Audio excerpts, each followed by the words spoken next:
Today, we look at, well, if I expect for God to provide for me, I have to hardwire that in my contractual dealings as a businessman. I have to make sure and put the hammer down if Jonathan can't pay his bill, that I get that, because if I don't get that, then I'll lose money, and then God won't be able to bless me because I was a generous giver. That's trying to mix and match things together. It's saying it's God, but it's really our own control that we're attempting. See, I'm just putting myself in the position of this Christian businessman, and I'm saying, well, I want to be a generous giver, but I don't want to be a generous giver to Joe Schmo here, Sure.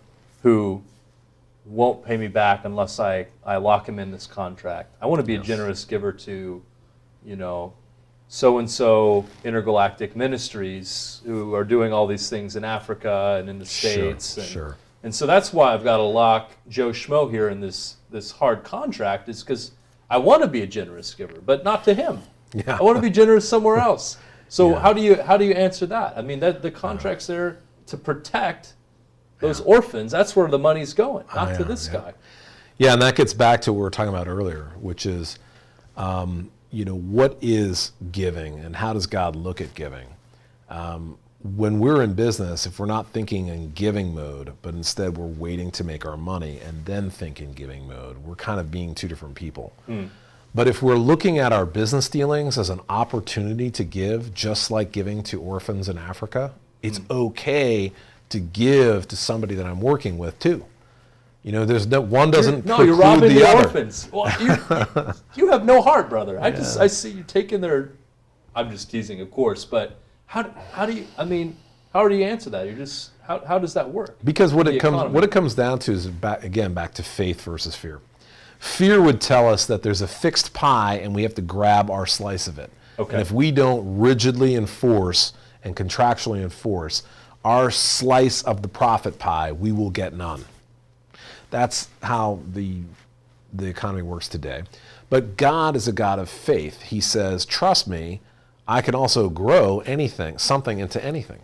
So instead of looking at it as fixed pies and I have to get my slice or my diminishing slice, if God can multiply and create new pies all the time through new business opportunities, new clients, new customers, new products, why would we concern ourselves with counting the nickels and dimes in the spreadsheet that say the only way I can give to the orphans is in this formula, that I must deal with these people rigidly and harshly to achieve the economic gain. But instead we hold it loosely and let God step in, and he could do anything. He could create if I have a business that's losing money, he could give me 3 businesses that are making money.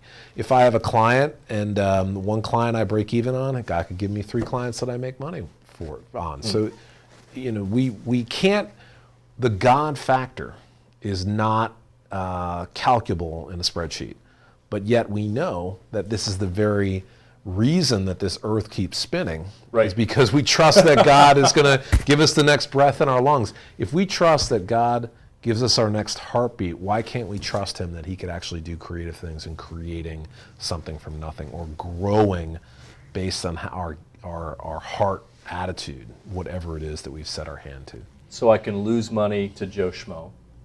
Perhaps. In faith. Yep. And God sees that. He honors the way I'm treating him. Yes. I'm being obedient. I'm loving him. Yes. Investing in him. I'm not, taking him to the court for every last nickel. Yes. And God is still going to provide for the other good works. Correct. But you're just saying, you've got to, if you're going to be in business, don't put on your nickel and dime hat Monday through Friday and then put on your generosity hat Saturday and Sunday. Absolutely. Put your generosity hat on all the time. God is the same God, whether it's church on Sunday or it's business on Monday. And business on Monday is even in some ways better opportunity to bless others, help others, because you're working with them all the time.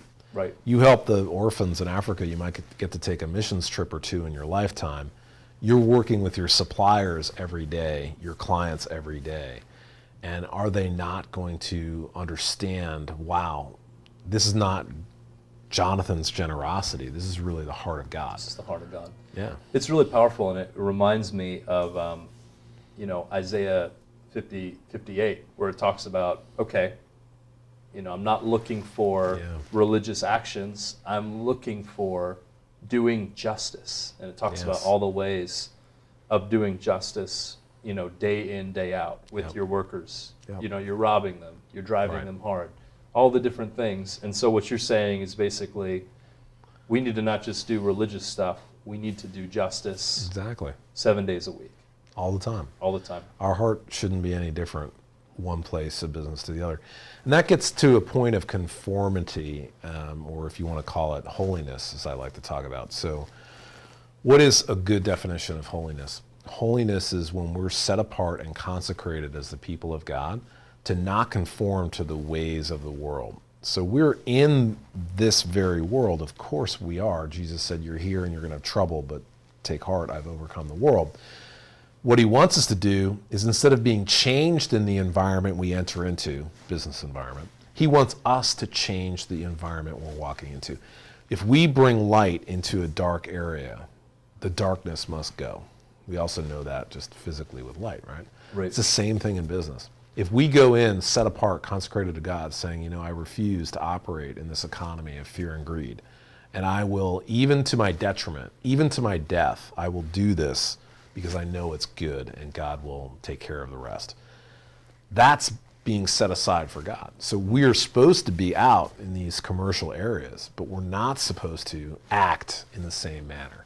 And that goes a lot deeper than, I think, just the superficial kind of Christian understanding. It's really a emphasis on, again, giving and receiving, not trying to force the hand, not trying to control the outcome, leaving things in God's hands where he can grow and multiply, and relying on, even as a supernatural matter, the power to do that, right? So we can either have our own power through control and hierarchy and machinery, or we can trust God and his power to accomplish the work as he sees fit, and watch the miracles unfold, watch these blessings occur. So you keep talking about God, the God factor, provision, and I'm thinking, that's all great for super Christians, but I've got 5 kids. Yep. I've got bills to pay. Yep. I gotta work for the man, if you will. Got to put bread on the table. Sure. So when we come back, let's just talk a little bit about the provision of God, how that works, ways that we've seen it happen. Absolutely. And how things are ordered in God's economy. We'll talk about that in just a second.